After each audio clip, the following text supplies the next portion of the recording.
de théologie évangélique. Alléluia. Et protestant de Côte d'Ivoire. Il est le président des églises. Ça, là, le mot, là, c'est difficile pour moi. Hein. Catastique, c'est ça, non? Centre chrétien depuis 2019. Amen.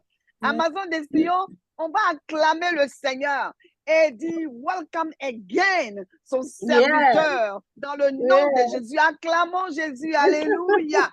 Alléluia. Et homme de Dieu, vous avez la parole. Alléluia. Que Dieu soit béni. Amen. Amen. Amen. Shalom, shalom, Amazon.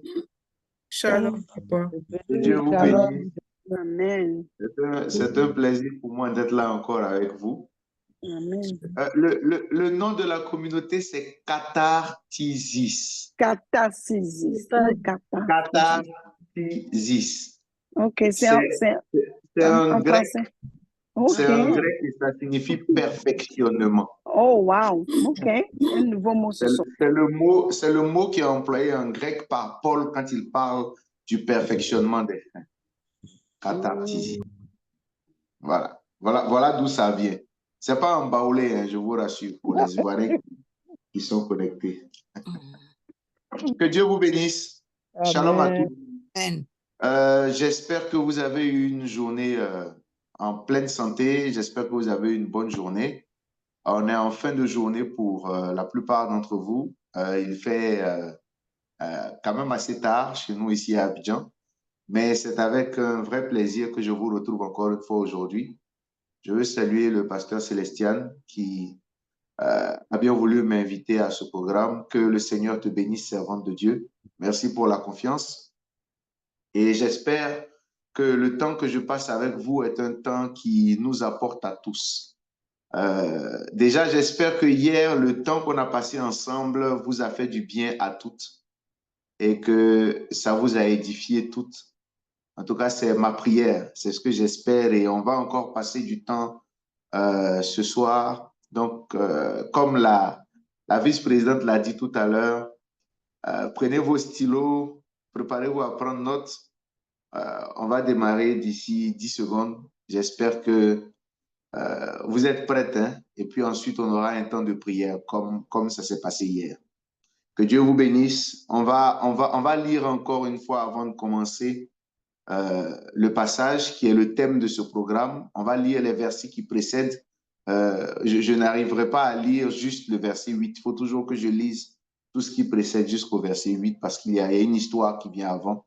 Donc, je veux vous inviter déjà, avant que je ne fasse la prière d'introduction pour le temps de ministère, je veux vous prier déjà de lire avec moi Ésaïe chapitre 6, du verset 1 au verset 8. Ésaïe chapitre 6, du verset 1 au verset 8. Et je lis ce que la Bible dit dans Ésaïe chapitre 6, du verset 1 au verset 8. L'année de la mort du roi Osias, je vis le Seigneur assis sur un trône très élevé, et les pans de sa robe remplissaient le temple. Des séraphins se tenaient au-dessus de lui, ils avaient chacun 6 ailes. 2 dont ils se couvraient la face, 2 dont ils se couvraient les pieds, et 2 dont ils se servaient pour voler. Ils criaient l'un à l'autre, ils disaient, Saint, Saint, Saint est l'Éternel des armées. Toute la terre est remplie, est pleine de sa gloire. Les portes furent ébranlées dans leur fondement par la voix qui retentissait, et la maison se remplit de fumée. Alors je dis, malheur à moi, je suis perdu, car je suis un homme dont les lèvres sont impures. J'habite au milieu d'un peuple dont les lèvres sont impures, et mes yeux ont vu le roi, l'Éternel des armées. Mais l'un des séraphins vola vers moi, tenant à la main une pierre ardente qu'il avait prise sur l'autel avec des pincettes. Il en toucha ma bouche et dit, ceci a touché tes lèvres, ton iniquité est enlevée et ton péché est expié. J'entendis la voix du Seigneur disant, qui enverrai-je et qui marchera pour nous? Je répondis, me voici, envoie-moi. Seigneur, je veux te bénir et te rendre grâce pour ce temps que toi-même tu disposes et pour ta parole que je te prie de m'inspirer, de dispenser adroitement, conformément, Éternel Dieu des armées, à la vérité des Écritures, conformément, Seigneur Dieu Tout-Puissant, à la vérité de ton esprit, à la vérité de ta volonté. Merci, Seigneur Dieu, de disposer le cœur de chacune de ces femmes qui est connectée ce soir et qui va m'entendre parler, mais je veux surtout, éternel amis, que ce ne soit pas moi qui parle, que ce ne soit pas moi qu'elles entendent parler, mais que ce soit toi qu'elles entendent parler à travers le serviteur que je suis. Merci Seigneur Dieu Tout-Puissant de parler au cœur des uns et des autres et de nous donner, Père, de grandir avec toi. Sois béni de nos cœurs au nom de Jésus. Amen. Hier, nous avons parlé du principe de l'identité. Je vous ai dit, pendant ces 3 jours où je vais intervenir avec vous, nous allons étudier 3 principes. Le premier principe que nous avons étudié hier, c'est le principe de l'identité. Le principe que nous allons étudier aujourd'hui, c'est le principe de l'intimité. Et je veux que vous puissiez être très attentifs et puis vraiment concentrés, s'il vous plaît. Je vais partager avec vous des choses avec une série de versets bibliques. Donc, je veux vraiment que vous soyez très attentifs, très concentrés et que vous preniez note et surtout que vous absorbiez ce qui va être enseigné et surtout que vous le transformiez en sujet de prière pour votre propre vie. C'est important. C'est un des secrets que j'ai appris pour pouvoir absorber un message qui nous est donné. C'est également de transformer le message en sujet de prière. Si vous avez la culture de transformer les messages que vous entendez en sujet de prière, vous verrez que vous retiendrez plus facilement les messages et il vous apportera une plus grande transformation. Ésaïe chapitre 6, versets 1 à 8, que nous venons de lire, présente un tableau. Le tableau du prophète Ésaïe qui se retrouve en extase, qui se retrouve comme ravi par l'Éternel et il va vivre une scène particulière dans laquelle il voit le trône de Dieu, il voit des anges, il voit des séraphins, il y a toute une atmosphère glorieuse et il entend les voix des anges qui crient Saint, Saint, Saint l'Éternel. Il est dans la salle du trône du roi des rois. Mais une chose que je veux vous faire remarquer, c'est que il appartient à un peuple, le peuple d'Israël, mais l'Éternel Dieu ne s'est pas présenté comme ça au peuple d'Israël. L'Éternel Dieu n'a pas dit à tout le peuple, regardez, voici à quoi ressemble ma salle du trône. Venez tous regarder. Non.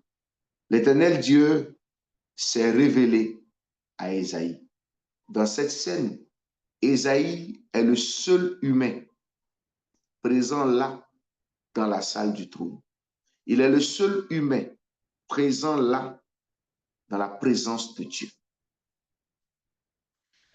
Et en vérité, quand nous lisons Ésaïe chapitre 6, verset 8 et que nous disons Seigneur, Seigneur envoie-moi, Seigneur envoie-moi, Seigneur envoie-moi, Seigneur tu as dit qui enverrait, je suis disposé, je suis disponible pour que tu m'envoies. Il y a une chose qu'il ne faut jamais oublier. Les gens que Dieu envoie et qui sont efficaces dans leur ministère sont des gens qui ont appris à cultiver une intimité véritable avec le Seigneur. Écoutez-moi bien. Il y a beaucoup de personnes que vous voyez dans le corps de Christ qui sont actifs, mais ils ne sont pas en communion avec le Seigneur. Ce qui marche, c'est d'être actif tout en étant en communion avec le Seigneur. Si tu enlèves l'intimité, si tu enlèves la communion, ce qu'on appelle koinonia en grec, si tu enlèves la communion, ce que tu fais est un service qui est vide de sens. C'est une mission qui va plaire au regard des hommes. C'est une mission qui te satisfera toi-même. Mais ce n'est pas une mission dans laquelle Dieu va prendre plaisir. Des serviteurs, Dieu en a toujours eu. Il peut inventer une nouvelle espèce de serviteur. Dieu peut susciter des pierres pour le servir. Dieu peut susciter des arbres pour le servir. Dieu peut susciter des oiseaux pour le servir. Il peut même décider de créer une nouvelle planète, de créer de nouveaux êtres à qui il donnera la forme qu'il veut donner pour que ces êtres-là le servent. Mais ce que Dieu recherche, ce sont des hommes et des femmes qui auront compris qui il est et qui vont chercher à être un avec lui, à être en intimité avec lui. Des vrais adorateurs qui l'adorent en esprit et en vérité. Et je vais vous dire un peu pourquoi Dieu recherche tellement l'unité, cette unité-là avec ses adorateurs. Pourquoi Dieu recherche cette intimité avec ses adorateurs? Je vais vous dire un peu. Vous voyez, dans Deutéronome chapitre 6, verset 4, quand la Bible parle de l'Éternel Dieu est un, qui est un verset que plusieurs personnes utilisent d'ailleurs pour dire que Dieu a dit dans le livre de Deutéronome qu'il est un. Donc, la Trinité dont les chrétiens évangéliques parlent, c'est un faux concept. Le problème, c'est que les gens qui disent ça ne connaissent pas l'hébreu. Ils n'ont pas étudié la Bible dans les textes originaux. Quand vous prenez ce verset de Deutéronome chapitre 6, verset 4, le mot qui est employé et qui est traduit par un, c'est Ekad. Ekad dérive d'une racine qu'on appelle, d'un autre mot qu'on appelle Akkad. Et Ekad, c'est un dans le sens de assembler. C'est un, mais ce n'est pas un dans le sens de une seule chose, un seul élément. Ekad signifie un dans le sens de plusieurs éléments qui forment un.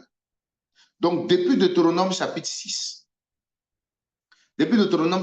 verset 4, quand Dieu disait l'Éternel est un, ceux qui lisent en hébreu et qui connaissent le sens du mot doivent savoir automatiquement que dans ce un-là, il y a plusieurs personnes.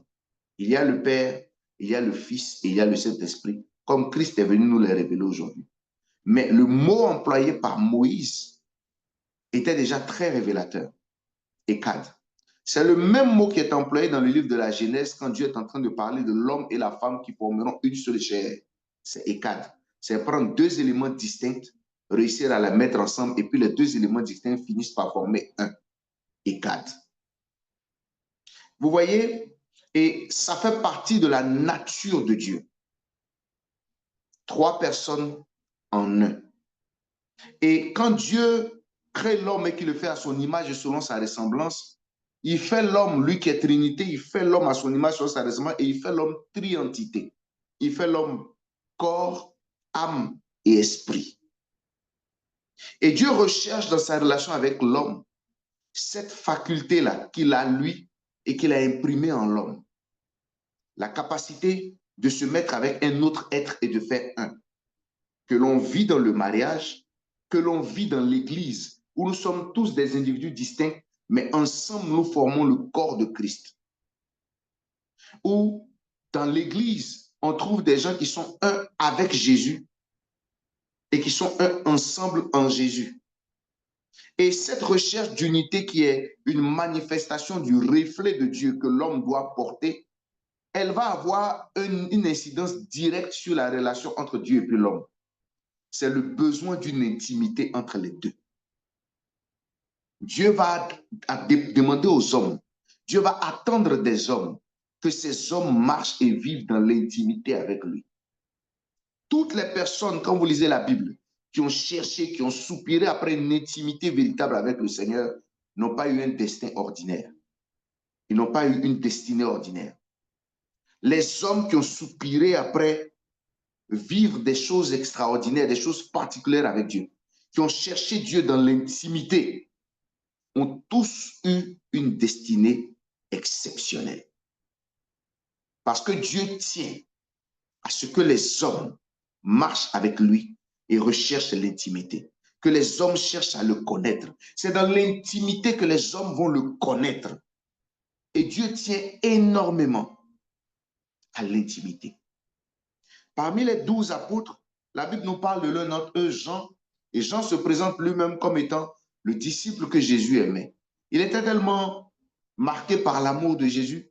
Et la Bible dit que quand ils étaient tous assis, Jean était celui qui venait très souvent se coucher sur la poitrine de Jésus.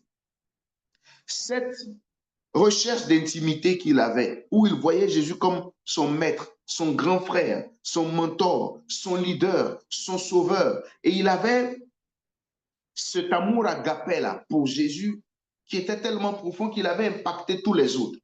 Au point où quand Jésus ressuscite, les autres disciples vont demander à Jésus, mais quand tu montes pour aller au ciel, quand tu nous quittes là, qu'est-ce qu'il va advenir de Jean? Parce qu'ils étaient soucieux de savoir, mais avec l'intimité que ces deux-là partageaient, grand frère, petit frère, maître et serviteur, il était toujours au petit soin du maître. Il était tellement attaché à lui qu'il est le seul. Quand Jésus a été saisi pour être conduit à la croix, tous les disciples, les 12 là, Judas était allé se suicider, les 10 autres étaient partis. Le seul qui est resté. Et puis il dit, il s'en fout des Romains. Si les Romains veulent, ils n'ont qu'à le tuer aussi. Mais il ne quittera pas son maître. C'était Jean. Jean était le seul qui est resté jusqu'au pied de la croix. Jusqu'au pied de la croix. Là où tous les autres ont fui. Jean était le seul. Il était prêt parce que cet amour profond qu'il avait pour Jésus là, cette intimité qu'il partageait, cette adoration qu'il avait pour Jésus, l'a conduit jusque dans des extrémités où il était prêt à mourir s'il le fallait ce jour-là. Mais personne n'allait l'empêcher de rester auprès de son maître jusqu'à la fin de l'histoire. Et vous vous rendrez compte que celui qui n'a pas fui la mort pour rester au pied de Jésus est le seul, écoutez-moi bien, est le seul de tous les 12 apôtres à être mort de vieillesse. Tous les autres sont morts martyrs, décapités, crucifiés. Crucifiés dans le bon sens, crucifiés tête en bas, écorchés vifs, jetés en pâture au lion. Mais il y a un seul, malgré toutes les tortures, on l'a jeté d'une falaise, on l'a ébouillanté vivant. Jean n'est pas mort. Dieu lui a préservé la vie jusqu'à ce qu'il meure de vieillesse.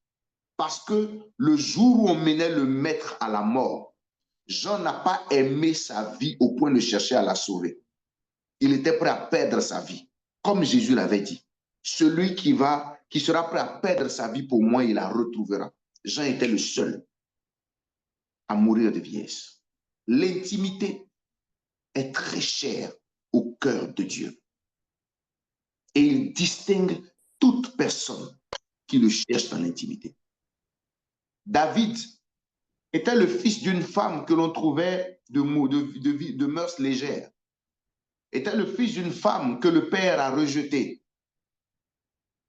Ce jeune homme était dans les champs. Mais pendant qu'il était dans les champs en train de surveiller les brebis de son père, ce jeune homme était déjà habitué à concevoir une intimité avec le Seigneur. Et le jour où Samuel vient pour oindre un roi dans la maison de Jessé, tous ses grands frères sont disqualifiés. Le seul qui est qualifié, Dieu ne regarde pas son âge, il ne regarde pas sa forme, il ne regarde pas sa taille. Dieu regarde une chose, ce jeune homme a une loyauté profonde qui est au fond de son cœur. Et il est dans une démarche d'intimité avec moi. Et tout le reste de la vie de David a été frappé et marqué par son intimité avec le Seigneur. Dans les montagnes, dans les cavernes, pendant qu'il fuyait Saül, David était constamment dans l'intimité du Seigneur. Il va recevoir des révélations sur le Messie. Il va recevoir une bonne partie des révélations messianiques de l'Ancien Testament. Des prophéties que Jésus devra venir accomplir quand il sera sur la terre. David va laisser une marque dans l'histoire du monde à partir de sa recherche d'intimité avec le Seigneur. Tous ceux qui soupirent après l'intimité, Dieu les approuve. Quand Jésus rentre dans la maison de Lazare, Marthe et Marie, Jésus va les voir et la Bible dit, Marthe va s'empresser de rentrer dans la cuisine pour aller faire à manger. Marie va s'asseoir au pied de Jésus. Et quand Marthe va sortir pour venir commencer à se plaindre, pour dire, mais tu es là et puis ma petite soeur, elle ne veut pas venir m'aider dans la cuisine. Jésus va lui dire, mais ta petite soeur, elle a choisi la bonne part. La bonne part, c'est d'être au pied du maître. La bonne part, c'est d'être dans l'intimité. Parce que c'est ceux qui sont dans l'intimité qui peuvent entendre le maître leur dire avec exactitude ce qu'il veut. On ne fait pas les choses parce qu'il faut les faire. On ne fait pas le ministère par habitude ministérielle. On ne suit pas le Seigneur comme tout le monde le suit. Chacun d'entre nous devra suivre le Seigneur selon la volonté de Dieu. Ce jour-là, Marthe n'a même pas cherché à savoir si Jésus jeûnait. Elle n'a pas cherché à savoir s'il avait envie de manger du poisson, s'il avait envie de manger de la viande. Elle n'a pas cherché à savoir même s'il avait faim. Elle s'est levée tout de suite parce que c'est dans son habitude, c'est dans l'hospitalité des Juifs. le maître est arrivé, je vais courir pour lui faire un petit plat. Bref, les habitudes des femmes qui reçoivent. Elle va courir pour aller dans la cuisine, pour aller s'affairer. Marie est venue s'asseoir au pied du maître. Si ce jour-là, tout ce que Jésus voulait, c'était un verre de jus d'orange, elle serait allée chercher le jus d'orange pour lui donner. L'autre serait venu avec son poisson. Jésus aurait bu le verre de jus d'orange, n'aurait pas mangé le poisson. Marthe allait se fâcher, comme Caïn s'est fâché dans son affaire avec Abel. Mais au fond, c'est la personne qui recherche l'intimité, qui démontre à Dieu qu'il est attentif à sa volonté. Avant de dire, Seigneur, me voici, envoie-moi, Dieu va sortir Ésaïe de son peuple et le mettre dans la salle du trône pour lui faire comprendre que là où on va t'envoyer, là, ta vraie place tous les jours, c'est d'être dans mon intimité. Là où je veux te voir très souvent, c'est dans la salle du trône. C'est là-bas que tu vas puiser la force pour aller en mission. C'est là-bas que tu vas puiser la force pour ta vie de tous les jours. C'est là-bas que tu vas puiser la force pour ton service efficace.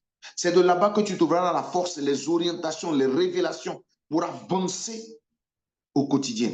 La vie est pleine d'adversité. Nous remportons nos batailles à genoux.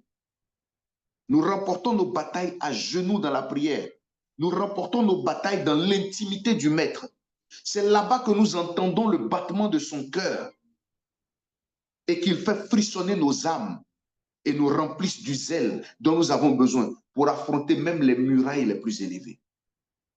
Quand Josué devait aller vaincre les murailles de Jéricho, la Bible nous enseigne dans Josué chapitre 6 qu'il est sorti du camp. Il est allé se retrouver tout seul à l'extérieur du camp. Et la Bible dit ce jour-là, à l'extérieur du camp, pendant qu'il était en train de prier, il a vu s'approcher de lui le chef de l'armée de l'Éternel. Il a su automatiquement que cet être qui venait devant lui n'était pas un être ordinaire. Et cet être lui a dit la même phrase que Dieu avait dit à Moïse.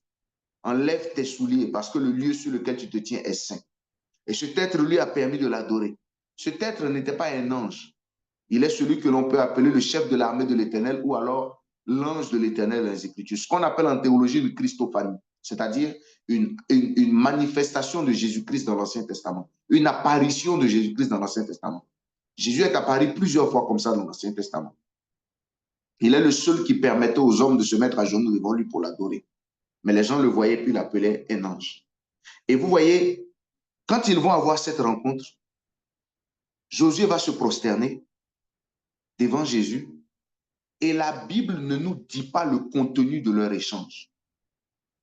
La Bible ne dit pas ce que les deux se sont dit. Ça, c'est dans l'intimité de Josué avec le Seigneur. Mais Josué chapitre 7 commence par Jéricho était barricadé et fermé. Josué est sorti de cette intimité avec la stratégie pour faire tomber les murailles de Jéricho. Toutes les stratégies dont nous avons besoin pour être efficaces dans le ministère, toutes les stratégies dont nous avons besoin pour que Dieu restaure nos vies, pour que Dieu puisse réparer les brèches de nos vies avec nos mains, je vous le dis, c'est dans l'intimité qu'on va les chercher. Dans Jean chapitre 15, verset 16, le Seigneur Jésus va dire une chose. Il va dire, ce n'est pas vous qui m'avez choisi, c'est moi qui vous ai choisi. Et c'est moi qui vous établis, afin que vous alliez, que vous portiez du fruit et que votre fruit demeure. Ceux que Dieu envoie sont envoyés pour porter du fruit et pour porter un fruit qui demeure. Mais c'est Dieu qui les choisit. Et je crois, femme, que Dieu vous a toutes choisies. Dieu vous a toutes choisies en tant qu'intercesseuse. Dieu vous a toutes choisies pour le servir. Dieu vous a toutes choisies pour l'œuvre du royaume à travers ce ministère dans lequel vous évoluez. Mais il vous choisit, il vous demande d'aller, de porter du fruit. Mais vous ne pourrez pas y arriver si vous n'avez pas la culture de l'intimité avec le Seigneur. C'est dans cette intimité-là que l'on enlève tout ce que nous sommes. Je vais vous dire une chose. Je vais vous montrer un autre passage aussi qui va... On va lire ensemble Exode chapitre 33, verset 11. Je vais vous montrer une chose qui passe très souvent inaperçue dans les Écritures. Je ne sais pas si la technique peut afficher. Exode chapitre 33, verset 11.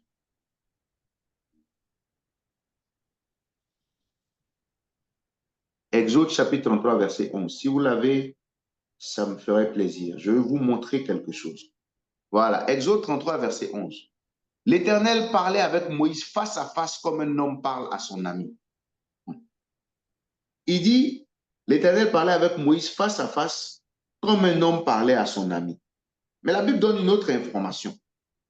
Moïse retournait au camp. Moïse retournait au camp, mais son jeune serviteur, Josué, fils de Nun, ne sortait pas du milieu de la tente. Quand Moïse va prendre Josué à son service, il ne s'appelait même pas Josué. Son nom en hébreu, c'est Yoshua. C'est la même forme que Yeshua. Et quand il va le prendre, ce jeune homme ne s'appelle pas Yoshua. Il s'appelle Oshé. Il va le prendre dans la maison de son père comme son petit boy qui va le servir. Moïse le choisit alors qu'il est encore un enfant. Il vient et c'est au service de Moïse là que Moïse va avoir la révélation de changer le nom de cet enfant et que l'on appelle maintenant Yeshua, qui est devenu translittéré par Josué aujourd'hui. Mais la Bible dit dans Exode chapitre 33, verset 11, que quand l'Éternel parlait à Moïse, il parlait à Moïse face à face, dans la tente. Et Moïse, ensuite, quand il finit de capter les informations de Dieu dans la tente, dans l'intimité, il retourne maintenant vers le camp pour donner les instructions. Donc, Moïse ne dirigeait pas pour diriger. Il ne conduisait pas le peuple comme il voulait. Il partait capter les informations auprès de Dieu dans la tente d'assignation et il ressortait maintenant pour aller vers le camp. Mais la Bible dit dans Exode 33, verset 11, que Josué, par contre, son jeune serviteur, il ne sortait jamais de la tente. C'est-à-dire que quand Dieu est en train de parler à Moïse, là, le petit garçon est toujours dans les environs, il n'est jamais loin. Il a passé toute son enfance dans la tente d'assignation, à baigner dans la présence de Dieu. La cabote qu'il y avait sur l'arche là, l'enfant était toujours à côté de cette cabote. Il baignait dans l'atmosphère du Saint-Esprit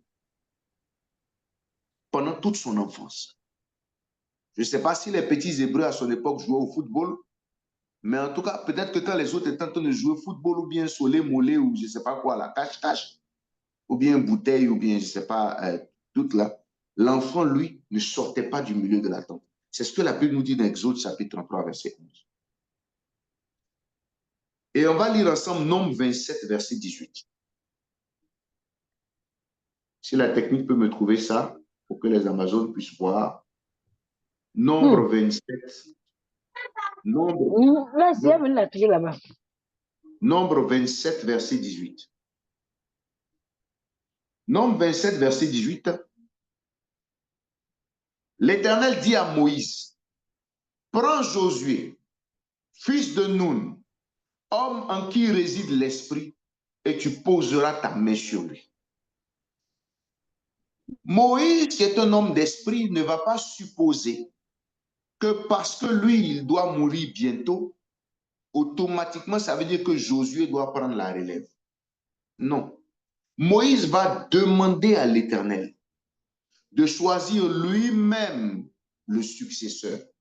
Il a dit au verset 16 du Nombre 27 que l'Éternel, le Dieu des esprits de toute chair, établit sur l'assemblée un homme qui, après mon départ, va sortir au devant d'eux et qui va les faire rentrer dans la terre promise. Et la réponse que Dieu lui donne va se trouver au verset 18 de Nombre 27. Prends Josué, fils de Nun, homme en qui réside l'esprit, et tu poseras ta main sur lui.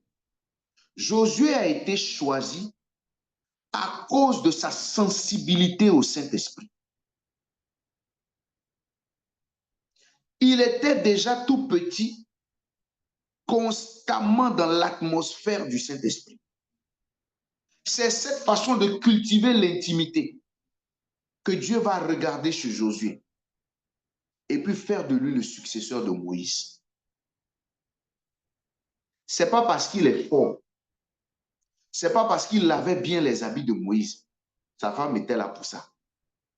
C'est pas parce que le petit, là, quand on l'envoie, il va bien et puis il ne bloque pas les monnaies. Non. Josué a été choisi parce qu'il était un homme d'esprit qui savait se poser pour discerner la volonté et la voix de Dieu, qui savait s'isoler pour rechercher l'intimité de Dieu. Même à Gabaon, quand Josué se rend compte que la bataille est en train d'être perdue, Josué s'isole au milieu de la guerre pour commencer à parler à l'Éternel. Et c'est quand il sort de l'intimité de l'Éternel qu'au milieu du champ de bataille, Josué va dire, soleil, arrête-toi sur Gabaon. C'est dans l'intimité de Dieu que nous, on enlève notre autorité. C'est de là-bas que nous tirons notre autorité. Amazon, j'entends vos cantiques, j'entends votre hymne. Ça fait 2 fois que je l'entends quand on commence. C'est très enjoué, c'est très agréable d'entendre, mais ce sont des paroles de victoire. Si ce sont des paroles de victoire, je vais vous dire une chose, cette victoire, on va la chercher dans l'intimité avec Dieu. Si vous voulez faire des exploits, vous ne pouvez pas rester dans les choses ordinaires que tout le monde fait. Vous ne pouvez pas avoir la consécration que tout le monde a. Vous devez avoir soif du Dieu vivant. David disait, mon âme a soif du Dieu vivant. Vous devez avoir soif du Dieu vivant. Comme une biche soupire après les eaux. Prendre plaisir à passer du temps dans sa présence. Pas juste prier quand vous avez un problème ou une situation difficile. Mais vous devez prendre plaisir à passer du temps dans sa présence. Être heureuse de trouver du temps à passer avec le Maître. Je suis venu rester avec toi, papa. Je veux que toi et moi, on se parle. Beaucoup de personnes passent du temps à parler à leur prochain. Quand ils vivent une situation, la première personne à qui il explique, si ce n'est pas sa soeur, c'est sa maman, c'est sa CP, c'est eux. Allô? Oui, ma copine. Hé, ma soeur, tu ne sais pas ce qui m'est arrivé. Oh. Et puis on explique à tout le monde, sauf à Jésus. Et on peut vivre 1 jour, 2 jours comme ça. S'il n'y a pas de programme sur Midas, on ne te voit pas en train de prier.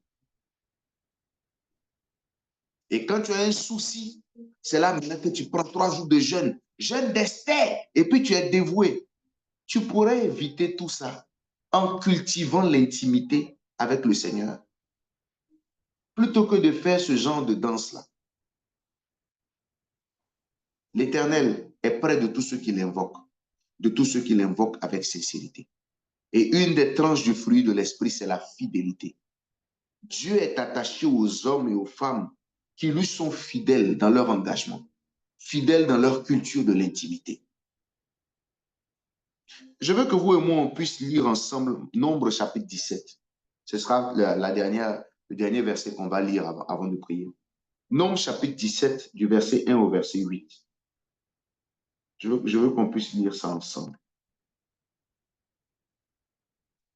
Nombre chapitre 17, du verset 1 au verset 8. C'est une histoire que vous connaissez peut-être. Nombre chapitre 17, du verset 1 au verset 8. Écoutez bien.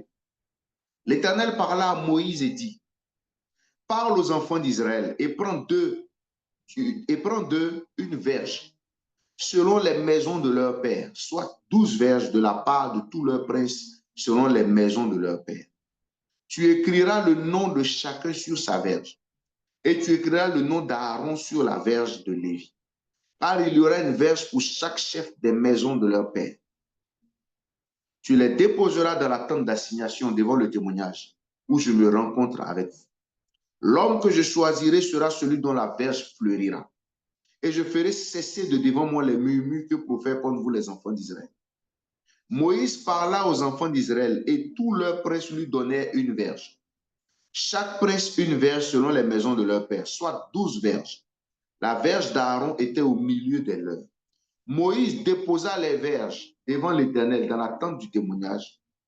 Le lendemain, lorsque Moïse entra dans la tente du témoignage, voici la verge d'Aaron pour la maison de Lévi avait fleuri. Elle avait poussé des boutons, produit des fleurs et mûri des amandes. Vous voyez, quand Jésus dit dans Jean chapitre 15, verset 16, ce n'est pas vous qui m'avez choisi, c'est moi qui vous ai choisi. c'est moi qui vous établis, afin que vous alliez, que vous portez du fruit et que ce fruit demeure. La clé, c'est de demeurer dans la présence de Dieu. La clé, c'est l'intimité. Dieu a choisi Aaron. Dieu a choisi la tribu de Lévi. Et il a choisi Aaron comme souverain sacrificateur. Les hommes contestent le choix d'Aaron. Pour que Dieu démontre que c'est lui qui a choisi Aaron, il va demander à chacun de venir avec sa verge, un bois qui est sec et qui est mort. Et chaque patriarche des 12 tribus va envoyer sa verge. Aaron viendra avec sa verge en tant que patriarche de la tribu de Lévi. Les 12 verges vont être placées dans la présence de Dieu. Et dans la présence de Dieu, seule la verge d'Aaron va fleurir, porter des bourgeons et porter du fruit. Ceux qui sont choisis par l'Éternel, le seul endroit où ils portent du fruit, c'est dans la présence de Dieu. Les gens que Dieu n'a pas choisis, même si tu les places dans la présence de Dieu, ils ne porteront pas du fruit. Mais ceux que Dieu a choisis, ceux sur qui Dieu a sa marque, quand il les établit et que ces personnes se retrouvent dans sa présence, elles sont condamnées à porter, à produire des boutons, à produire des fleurs et à produire des amandes. Un fruit qui est mangeable aujourd'hui, des fleurs qui deviendront fruits demain, des boutons qui deviendront des fleurs après-demain. Dieu te bénira à court, à moyen et à long terme. Toi qui sais demeurer dans son intimité. Et il prendra même le bâton qui est mort parce qu'il a choisi le porteur du bâton. Si ce porteur du bâton est dans sa présence, il donnera à ce qui est mort de porter la vie et de porter des fruits. Il donnera à ce qui est... Dieu est particulier.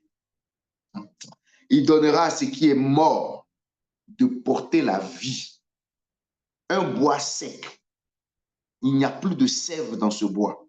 Mais parce que Dieu a choisi cet homme, son bâton est mis dans la présence de Dieu, dans l'intimité de Dieu, et il commence à porter du fruit. Amazon, je vous enseigne ce soir le principe de l'intimité, à partir de Josué chapitre 6, versets 1 à 8. Dieu a sorti Dieu a sorti Ésaïe du milieu de son peuple pour le faire entrer dans sa salle. Il est entré dans la salle du trône. Il a vu des choses, il a vécu une expérience, mais c'est dans cette salle du trône qu'on va le choisir et l'envoyer. C'est dans cette salle du trône qu'on va l'équiper. C'est dans cette salle du trône qu'on va purifier ses lèvres pour qu'elles soient efficaces dans le ministère. Ton intercession va gagner son tranchant dans l'intimité de Dieu.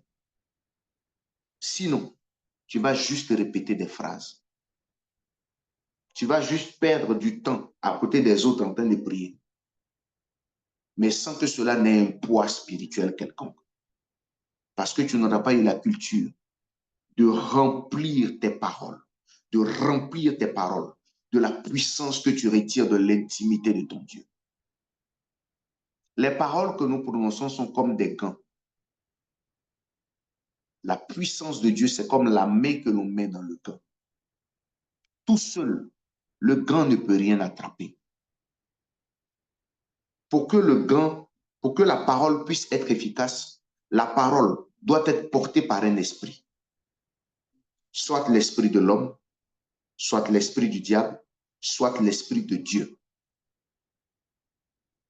Soit l'esprit de l'homme, soit l'esprit du diable, soit l'esprit de Dieu. Quand il n'y a pas d'esprit qui est associé à une parole, on dit que cette parole est vaine et qu'elle est insensée.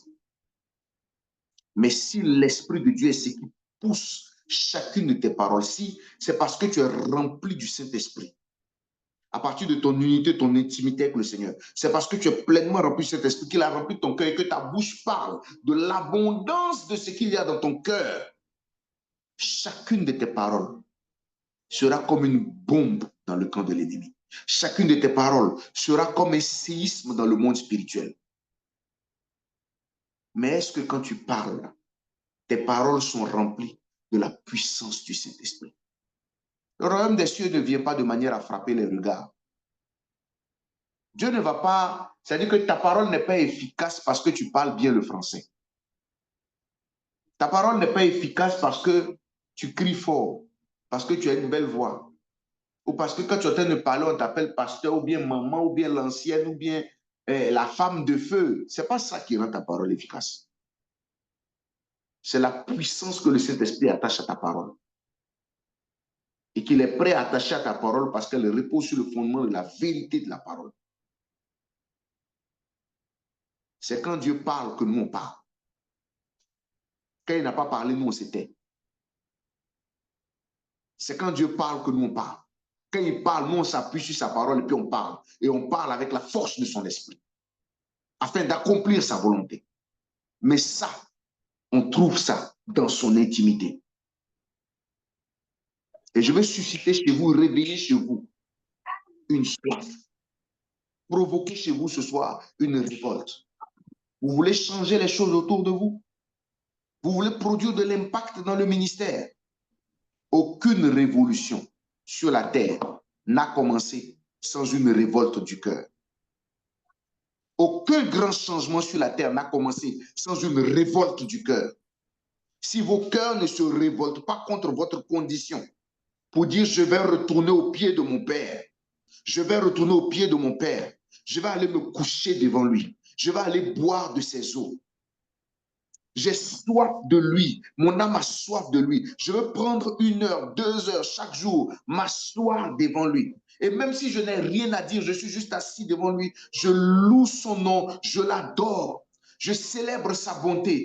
Je vais aller le voir, même si je n'ai pas de sujet de prière pour moi-même. Ce n'est pas important, mais je veux passer du temps avec lui parce que je sais que quelqu'un comme Josué a passé toute son enfance dans la présence de Dieu. On a vu ce Josué-là à l'âge adulte arrêter le soleil au-dessus de la vallée. J'ai soif de vivre ces choses-là avec toi. Et Jésus, tu n'as pas menti. Tu as dit dans ta parole. Tu as dit dans ta parole que tu es avec nous tous les jours jusqu'à la fin du monde. Ta grâce est disponible. Ta présence est disponible. Mais c'est moi qui dois aller au contact de cette présence. Ouvrir mon cœur. Prendre du temps pour boire à ta source. Je disais un jour à un programme où j'ai été invité, je leur disais, un des plus grands drames de l'Église d'aujourd'hui, c'est que la foi, c'est comme un rendez-vous de l'eau. Tout le monde a soif, tout le monde veut boire de l'eau. Mais au rendez-vous de l'eau, où il y a une source abondante qui est sans limite, il y a certains qui viennent avec une cuillère. Il y a certains qui viennent avec une petite bouteille. Il y a certains qui viennent avec une barrique. Et puis le Seigneur dit, il sera fait à chacun d'entre vous selon sa foi. Il y a une dimension de notre marche avec le Seigneur là, où on doit mettre notre cœur là-dedans. Où on doit se faire violence, mettre notre cœur là-dedans. Et puis dire au Saint-Esprit, je veux aller en eau profonde. Je veux que tu me conduises là-bas. Je veux boire à ta source. Trouver ce temps-là de boire à ta source. J'ai été révolté il y a quelques années de cela. Il y a plus de 10 ans de cela. Quand je lisais un témoignage d'un homme de Dieu, dans un livre qu'il avait écrit où il disait comment est-ce que Dieu a commencé à l'utiliser puissamment. Il dit qu'il était dans le ministère, il servait Dieu. Et à un moment donné, il s'est rendu compte qu'il passait plus de temps avec les hommes qu'avec Dieu. Tellement plus de temps avec les hommes qu'avec Dieu que ça a commencé à le déranger. Et ce pasteur a décidé de prendre chaque jour 3 heures de temps. Je ne suis pas en train de vous dire de prendre chaque jour 3 heures de temps. C'est une expérience personnelle. On ne transforme pas les expériences personnelles en doctrine. Je tiens à le préciser. C'est chacune d'entre vous, selon sa relation avec le Saint-Esprit, qui va trouver la manière dont elle va se rapprocher de lui dans l'intimité. Et ce pasteur a dit, moi, je vais prendre 3 heures par jour. Et chaque jour, pendant les 3 heures, il s'assoit, il ouvre sa Bible, il lit un passage, il est assis là, il met sa musique d'adoration. Et il dit juste à Jésus, je suis venu passer du temps avec toi. Quand les 3 heures arrivent, Il dit, bon, je retourne à l'église, je vais aller faire ministère. Et il part. Il dit, pendant la première semaine, il a fait ça chaque jour, 3 heures. Rien ne se passait. 1 mois, 2 mois. Et il dit, dans le 3e mois, alors qu'il était assis, il a passé à peu près 1 heure et il a ressenti la présence de Jésus dans la pièce, dans sa chambre. Il dit, il était comme paralysé. C'est comme s'il y avait de l'eau qui versait partout sur lui. Il se sentait mouillé, mais il ne voyait pas ses vêtements mouillés. Il était comme paralysé.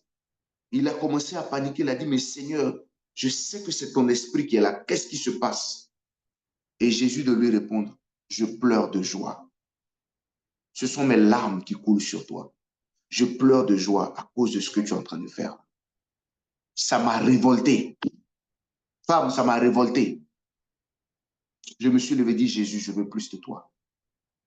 J'ai recommencé à prendre du temps dans mes veilles nocturnes, à me lever dans la journée pour trouver toujours mon temps. Quand je parle trop avec les hommes, que j'ai tout entendu les bavardages des hommes, je trouvais 15 minutes là, je sors de la présence des hommes, je me retrouve quelque part. Jésus, je veux passer du temps avec toi. Essayez d'imaginer que vous passez une journée entière avec votre parent et que pendant toute la journée, vous ne trouviez pas le temps de lui adresser la parole. Mais Jésus vous dit, je suis avec vous tous les jours. Mais vous pouvez traverser une journée entière sans lui parler. Ou bien le matin, avant de sortir de la maison, vous lui parlez. Vous sortez toute la journée, vous causez avec les hommes comme vous avez envie. Le soir, vous revenez, vous parlez avec lui, ou bien vous parlez un peu avec lui avant de manger, et puis c'est fini. On ne bâtit pas une relation amoureuse comme ça. Une relation amoureuse avec un époux, on la bâtit dans l'intimité, dans des secrets que l'on partage, dans du temps que l'on passe ensemble, dans des choses que l'on échange. Que Dieu nous aide. Amazon, que Dieu nous aide. Tous. Et je suis concerné. Je ne suis pas meilleur que vous.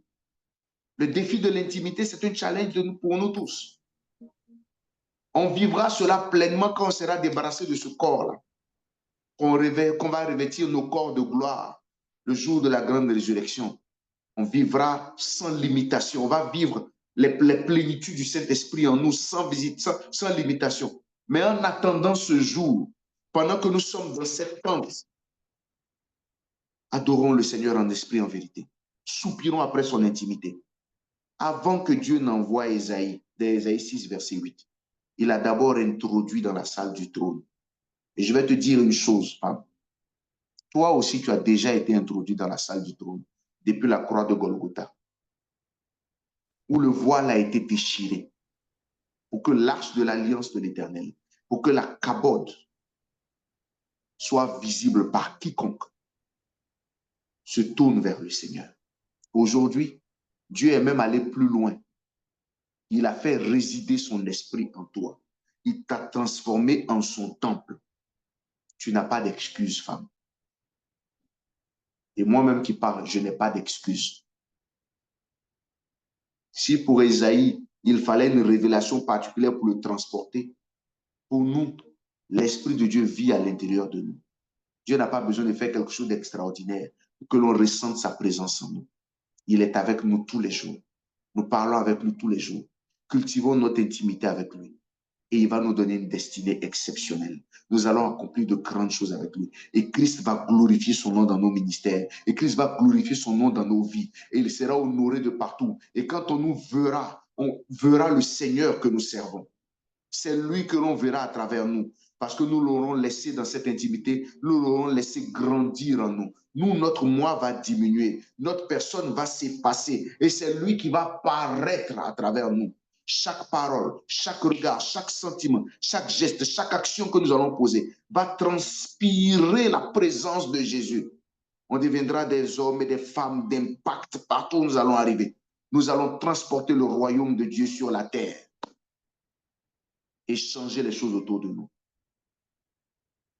Et changer les choses autour de nous. Femmes, j'espère avoir parlé à vos cœurs aujourd'hui. Je ne vous demanderai pas de prier longtemps aujourd'hui. Parce qu'aujourd'hui, on a un seul sujet de prière. Le chemin de l'intimité avec lui. Je veux que tu laisses ton cœur lui parler. s'il le faut, pendant 5 minutes, pendant 10 minutes. Mais je veux que tu aies compris ce que je te dis, que tu dis, Seigneur, je viens à tes pieds. Mon époux, je viens à tes pieds. Mon maître, je viens à tes pieds. Mon ami fidèle, je viens à tes pieds. Christ s'est révélé d'une certaine manière pour chacun de nous. Je viens à tes pieds. Ta fille est là devant toi. Ta petite chérie est là devant toi. Ton enfant est là devant toi. Ta rachetée est là devant toi. Et elle veut passer du temps. Elle veut retrouver du temps dans l'intimité avec toi. Elle veut retrouver le chemin de cette intimité-là. Elle a soif de tes eaux pures et elle est à tes pieds.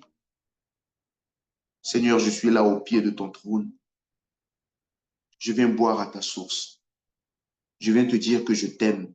Je viens te dire que je suis heureuse de t'appartenir. Je viens te dire que je veux vivre ma vie à tes côtés. Je veux te dire que je suis heureuse d'être de ton royaume, de t'appartenir à toi, de faire un avec toi, de savoir que tu vis en moi, que ton esprit est en moi. De la même manière qu'un époux met une alliance sur le doigt de son épouse pour marquer sa présence. Ainsi, tu m'as marqué par le sceau de ton esprit qui est en moi. Et je suis heureuse de t'appartenir. Et je veux grandir dans l'intimité avec toi. Est-ce qu'on peut élever la voix tous ensemble et prier? Je vous prie d'ouvrir vos micros, femmes. Ouvrez vos micros et rentrez dans la prière. Chacune, c'est le seul sujet de prière de ce soir. Te bénissons. Le chemin de l'intimité. On élève la voix et on parle à notre Dieu. Père éternel et tout-puissant, nous te rendons grâce et te disons merci. Merci pour cette intimité que tu nous as fait connaître. Merci pour cette intimité que tu nous as fait connaître. Fais encore que tu viennes nous relever, Seigneur.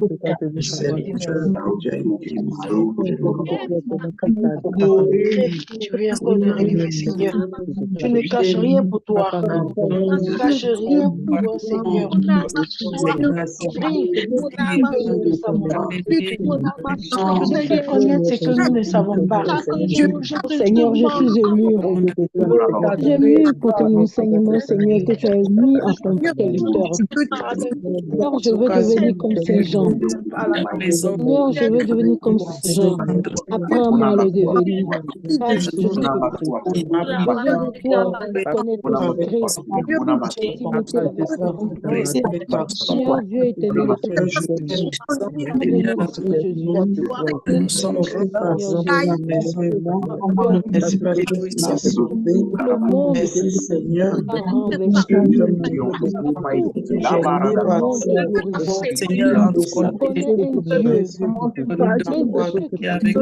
l'intimité guérit dans ma maladie, l'intimité guérit de ses mains,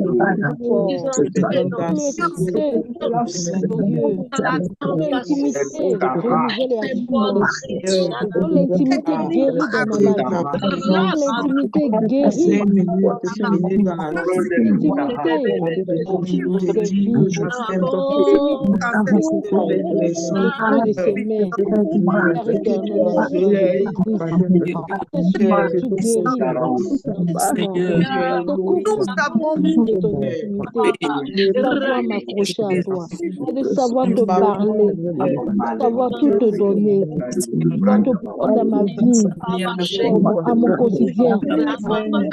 Oui, Seigneur Jésus, tout à quoi dans l'intimité, porter nos soucis dans l'intimité jusqu'à la croix. Seigneur, le poste de m'arracher douleur dans l'intimité.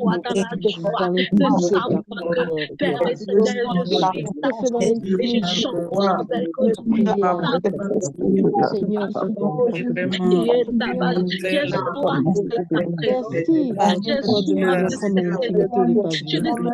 Seigneur, aujourd'hui je rends témoignage. Appelez mon fils.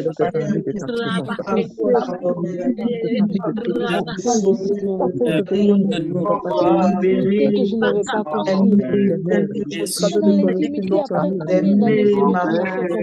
dans ton mon cœur à bouger précisément lorsque j'agis comme ça. Seigneur, je te remercie de faire de moi, de faire de mon enfant un grand homme de Dieu. Que ta parole, Seigneur, soit ton évangile.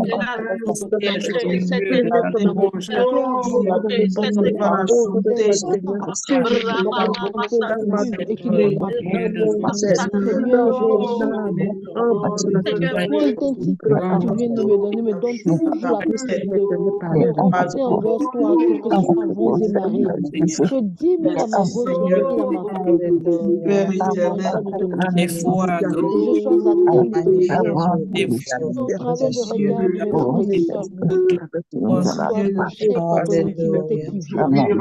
Oui, Seigneur, je te remercie parce que j'ai compris que ton Saint-Esprit m'a donné ton Saint-Esprit qui va demeurer en nous par la qualité de te reconnaître comme notre Seigneur, notre Dieu.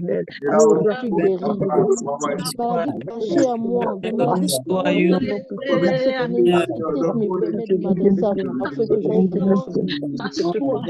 Je suis guéri par ton intimité, Seigneur. Seigneur, tu es l'amour de ma vie. Tu es le maître de ma vie. Seigneur, tu es le Seigneur de ma vie. Seigneur, mon papa, mon frère, je viens d'être encore héritier du Christ. Je viens encore d'être héritière du Christ dans l'intimité. Dans ton intimité, Seigneur, je donne beaucoup d'amour. Ton intimité, tu nous demandes de nous expliquer. Seigneur, tu nous demandes de te confiance. De déposer des actes de confiance dans l'intimité, Seigneur. Éloigne-moi de ceux qui ne te confessent pas dans ton intimité, Seigneur, s'il te plaît. Seigneur, merci pour cette terre de moutarde que tu m'as déposée dans ton intimité que je ne connaissais pas dans mon pays. Seigneur, depuis que tu m'as amené jusqu'à toi, tu as découvert des choses. Je ne comprenais pas la raison, mais aujourd'hui j'ai découvert, je compris. Que ton nom soit sanctifié au nom de tout ce qui vit au monde.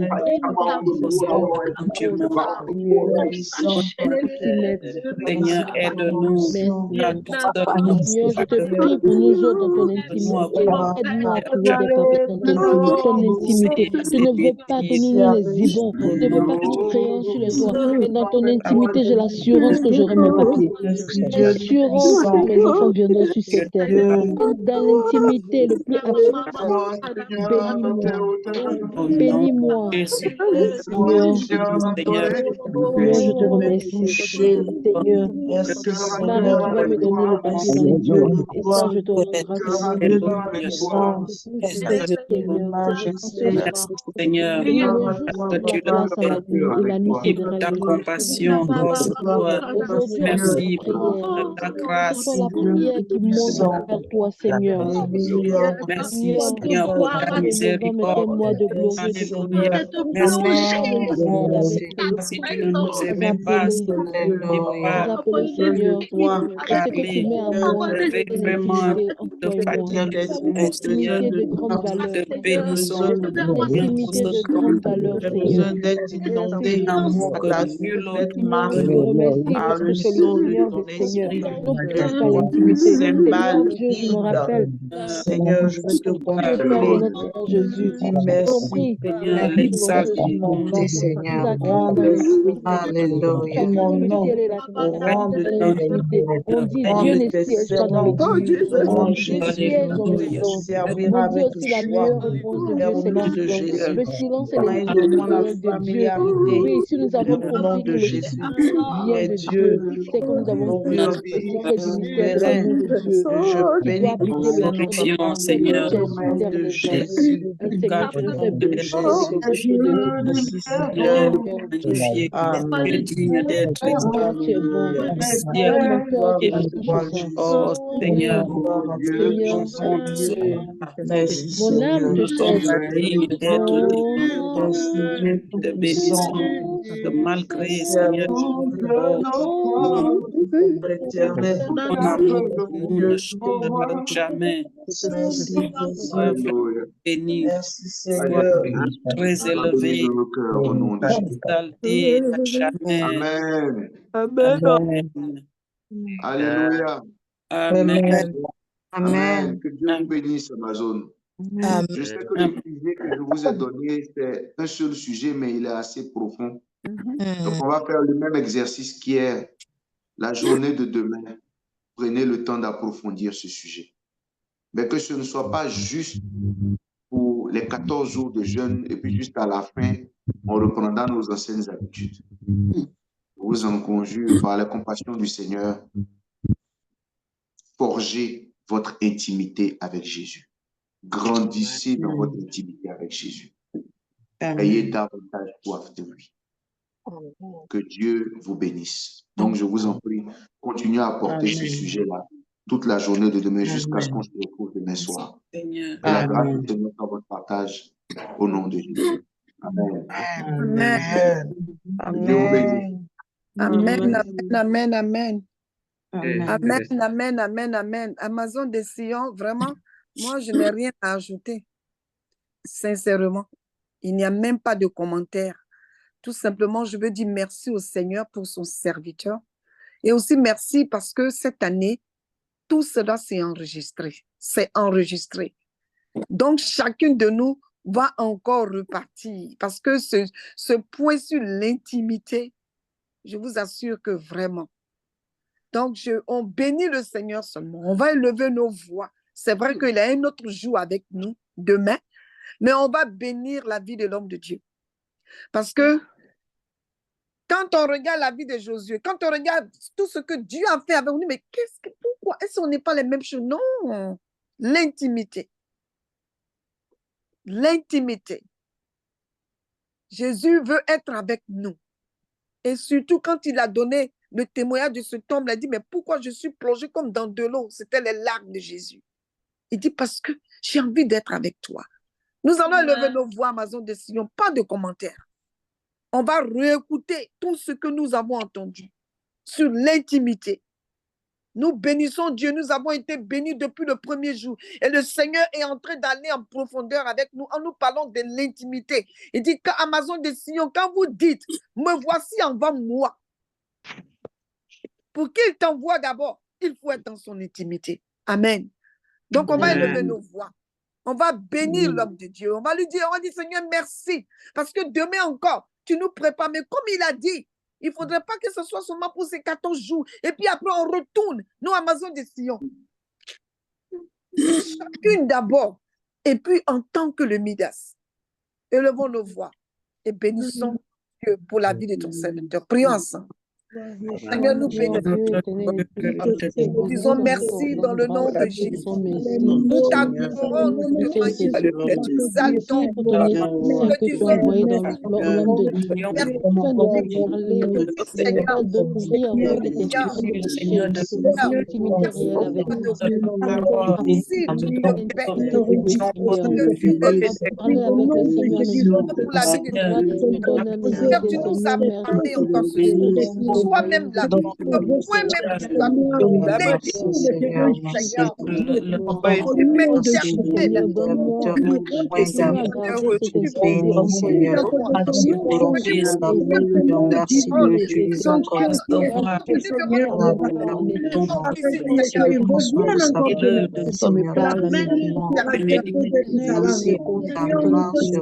le bénis, tu bénis la vie de ta famille. Seigneur, merci pour ta fidélité. À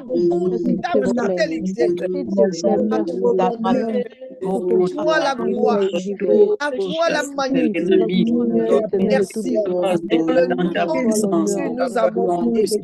Amen, amen, amen, amen, amen, amen. Amazon de Sion. Hey, notre moment tire à sa fin. Alléluia, c'est vrai, nous devrons finir à 30. Nous avons les annonces et je vais laisser la place à Maman Marie. Après, je reprends la parole. Amen. Alléluia. Nous bénissons le Seigneur pour tous ses bienfaits. Alors, nous vous encourageons pour les offrandes. Il est bon de semer avec tout ce que nous recevons comme enseignement. C'est bon de donner dans la maison du Seigneur. Donc, contribuons. N'oublions pas d'envoyer soit le Cash App à Dola Sandiera Marie ou le Zelle Amazon de Sion @gmail.com. Alléluia. Aussi, pour les sujets de prière, si vous avez des sujets de prière, des témoignages, si vous voulez intégrer le Midas, vous pouvez écrire à amazondesion@gmail.com. Merci encore pour les mamans qui ont commencé déjà à envoyer les témoignages parce que nous voyons vraiment la main de Dieu dans la vie de chacune d'entre nous. Alléluia. Et aussi, n'oublions pas notre veillée de clôture, cette grande veillée qui vient ce vendredi 15 novembre de 22h, heure de Minnesota, jusqu'à 1h du matin. Et si vous êtes des différents États, rencontrez votre leader afin de pouvoir préparer quelque chose. N'oubliez pas de faire signe à la présidente dans le groupe pour signaler ce que vous allez faire ce jour-là. Que le Seigneur vous bénisse. Alléluia. Amen, alléluia. Amen, amen, amen. Merci, merci. Et les Amazones, est-ce que vous avez vos paniers? Amen. Hey, ça là déjà, on m'envoyait déjà les messages pour dire, dis aux Amazones de soulever leur panier. Alléluia. Ou bien, si vous n'avez pas vos paniers aujourd'hui, demain c'est mercredi, on a jeudi. Donc, il faudrait que tous nos paniers soient là. Moi-même, je dois envoyer mon panier aussi. Il est là, je suis en train de le remplir. Amen. Alléluia. Et aussi, je voudrais dire, avant qu'on ne finisse quelque chose sur la veillée, on voudrait vraiment s'excuser auprès de toutes les Amazones, surtout celles qui ne sont pas ici. On a vraiment pensé à cela. La veillée va être un peu tard pour vous, mais comme ça a été déjà lancé, donc vraiment, vous allez vraiment nous excuser. On va garder cette heure-là de 22h à 1h, ce qui va faire vraiment beaucoup d'heures chez vous. Mais par la grâce de Dieu, l'année prochaine, on va modifier afin que nos mamans qui sont aussi dans les autres pays aussi, vraiment, vous ne restez pas trop tard. Amen. Alléluia. Donc, pour cette fois-ci, comme ça a déjà été, le programme avait déjà été fait, on va laisser ça comme ça. Et puis, bon, l'année prochaine, on va faire des changements. Amen. Alléluia. Amen. Donc, je pense que c'est toutes les annonces, présidente. S'il y a quelque chose d'autre. OK. Amen. Donc, on va terminer par la prière. Je vais demander à l'adjoint à la vice-présidente de lever la voix et de bénir ce moment que nous avons eu, de bénir toutes les Amazones de Sion et de confier notre nuit et aussi le rendez-vous de demain. Alléluia au Seigneur. Amen. Maman Suzanne.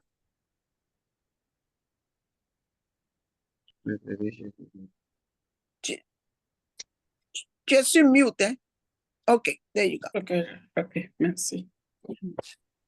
Prions. Seigneur notre Dieu, notre Père, nous te bénissons encore une fois de plus. Nous te rendons gloire, Seigneur, ce soir pour cet amour que tu as pour nous. Yeah. Oh Seigneur, à qui d'autre irions-nous si ce n'est qu'à toi seul? C'est toi qui as les paroles de la vie éternelle. Nous te bénissons ce soir pour toutes les Amazones, Seigneur, mon Dieu, mon roi, parce que tu nous as encore parlé au travers de ton serviteur. Oh Seigneur, nous voulons aller en profondeur. Nous ne voulons plus rester en surface, Seigneur. Et nous nous repentons ce soir, Seigneur, oh, pour notre attitude, pour notre mode de vie. Seigneur, aide-nous vraiment, encourage-nous, donne-nous la force, Seigneur, de porter du fruit, de rester à tes pieds, Seigneur, au nom de Jésus. Maintenant que nous nous séparons, nous te prions vraiment de nous assister encore pleinement demain et que vraiment la séance de demain vienne encore nous secouer, nous encourager, nous soutenir au nom de Jésus. Seigneur, que ton esprit soit encore là avec nous, que tu utilises encore ton serviteur de manière puissante comme tu l'as fait encore ce soir. Oh Seigneur, nous ne savons même pas quoi dire parce que nous sommes acculés. Nous te demandons seulement de nous renouveler, Seigneur. Amen. Changeons notre manière de faire. Yes. Oh Seigneur, nous te prions de bénir notre nuit de sommeil et bénir aussi la journée de tes enfants qui ne sont pas sur les mêmes fuseaux horaires que nous. Que toute la gloire te revienne, que tout l'honneur soit encore à toi. Oh Dieu Tout-Puissant, toi qui es assis sur le trône, continue de régner dans nos vies, dès maintenant et à jamais, au nom suprême de Jésus-Christ de Nazareth. Et les Amazones et tout le monde disent Amen. Amen. Amen, amen, amen, amen, amen. Amen, amen. Alléluia. Amen. Amen. Merci Seigneur. Merci Jésus.